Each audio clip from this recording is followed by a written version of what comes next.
유튜브로 읽는 박정희 전기 10권 10월의 결단 대화 있는 대결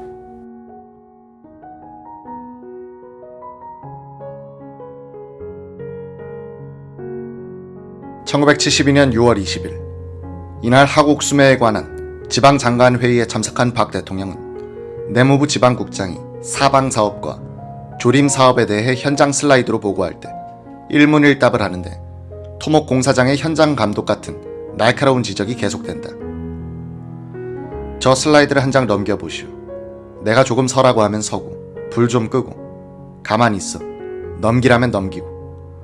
이건 서울에서 춘천 가는 도중에 어디를 찍은 모양인데 저런 상태를 두고 우리가 금수강산이니 뭐하니 하고 누구한테 큰 소리를 치고 자랑을 합니까? 그 다음 넘겨요. 저곳은 업자가 공사하느라고 파갔는지 전국에 가면 도처에 저런 상태예요. 이것은 그 자리를 바로 손질해 놓은 겁니다. 박정희. 저 꼭대기는 다른 방법으로 해야지.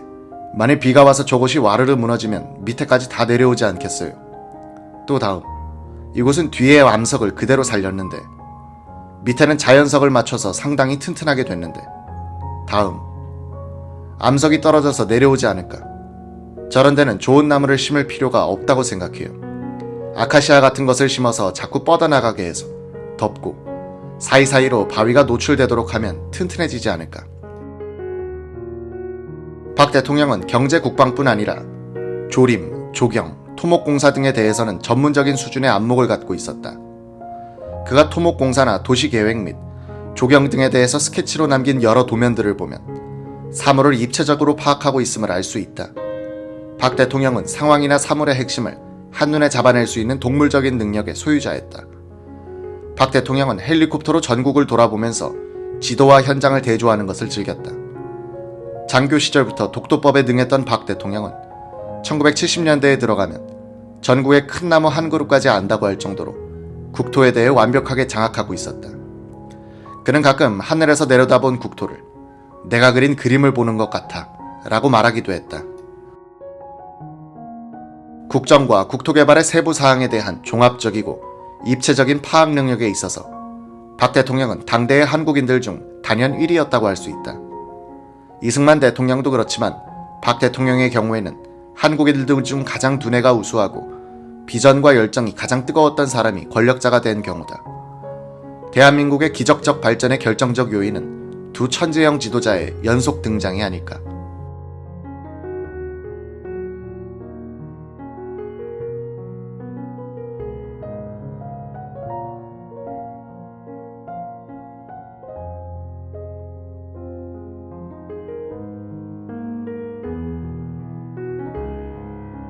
(1972년 7월 1일) 저녁 9시 45분 당직 비서실로 내려온 박 대통령은 당직자와 한참 동안 얘기했다. 송유찬 씨가 신병치료차 일본 갈 적에 모든 편의를 봐줬지. 본인이 희망해서 군의관과 간호원을 따라 보냈어. 그 뒤 송 씨가 성우회에 들러 이 사실을 장군들에게 전하면서 나의 은덕이 어떻다느니 하며 한참이나 칭찬을 했다고 하더군. 이때 동석했던 다른 장성들은 송 씨가 간 다음에 지난날에는 대통령을 배신하더니 지금 저렇게 입에 침이 마르도록 찬양한다고 빈정댔다는 얘기를 전해 들었어. 10년 전에 많은 사람들과 혁명을 같이 했는데 거의 모두가 도중에 흔들리거나 탈락해버렸어.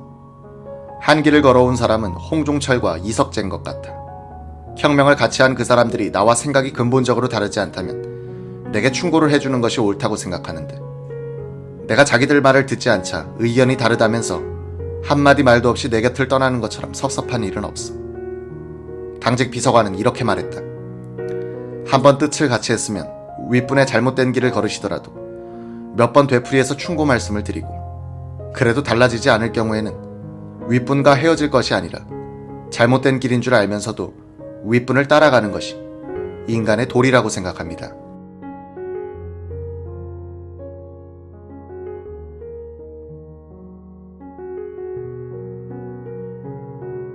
그것이 동양적 사고방식에서 말하는 의리인데 요즘에는 그런 생각들이 점점 없어지는 것 같아서 안타까워. 우리 국민의 도덕률에 대해서 회의감마저 가지게 되더군. 나는 10년 정치에서 그러한 경우를 당할 때마다 그런 것이려니 하고 체념하게 됐어. 박 대통령의 표정은 쓸쓸하게 보였다. 1972년 7.4 공동성명이 발표되고 난 뒤 남북 적십자 회담이 열리고 있던 어느 날, 북한 대표가 서울에 오기로 결정된 뒤 박 대통령은 류혁인 비서등과 함께 식사를 했다.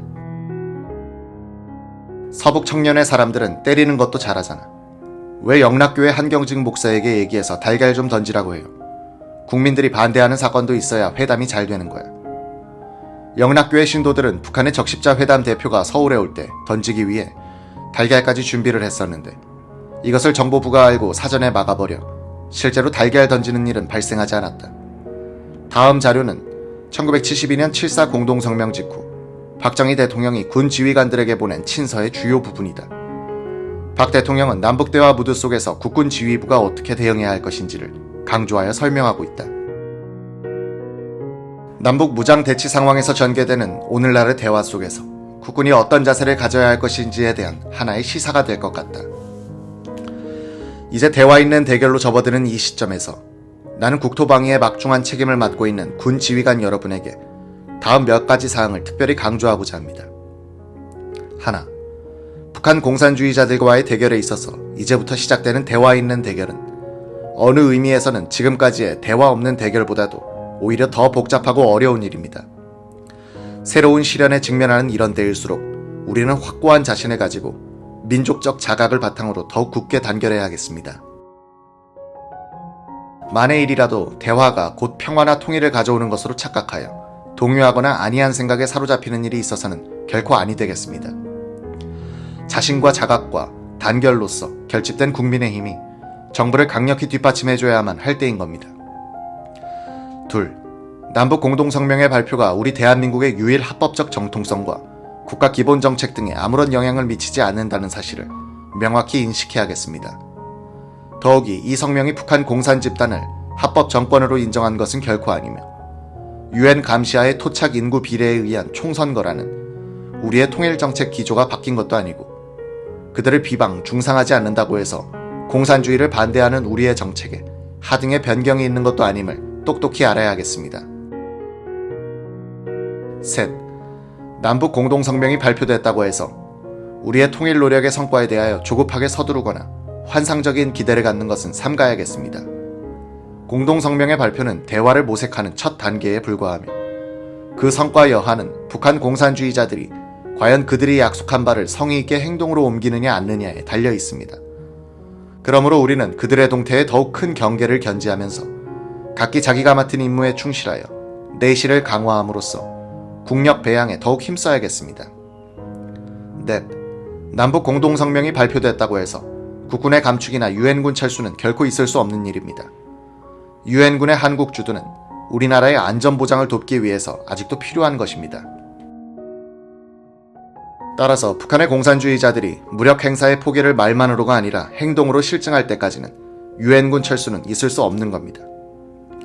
다섯, 이런 때일수록 군 지휘관 여러분은 더욱 긴장하여 막하 장병과 더불어 대공 경계를 철저히 할 것이며 국방력 강화에 일각의 소홀도 있어서는 아니 되겠습니다.